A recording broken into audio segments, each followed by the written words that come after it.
U.S. President Donald Trump met with Chinese Vice Premier Liu He in the Oval Office. Washington and Beijing are trying to find their way out of a growing trade dispute.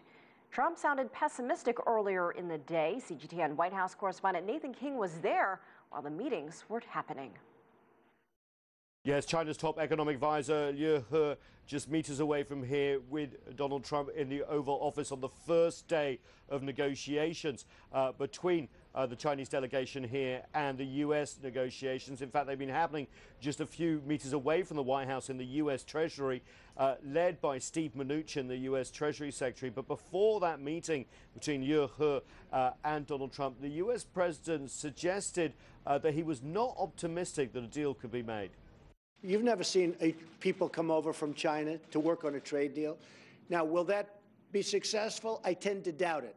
The reason I doubt it is because China's become very spoiled. The European Union has become very spoiled. Other countries have become very spoiled because they always got 100% of whatever they wanted from the United States. But we can't allow that to happen anymore.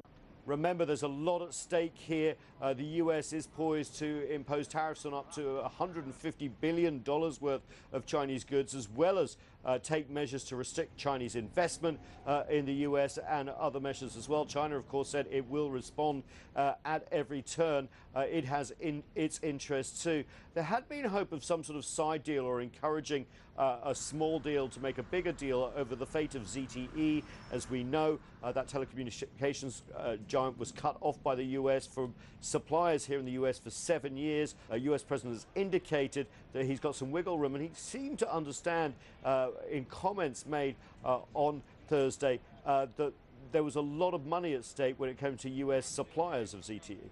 They did very bad things to our country. They did very bad things to our economy. The one thing I will say, they also buy a large portion of their parts for the phones that they make, and they're the fourth largest company in terms of that industry. They buy those parts from the United States. That's a lot of business. The problem for the Trump administration is they don't necessarily know what deal they want to go for.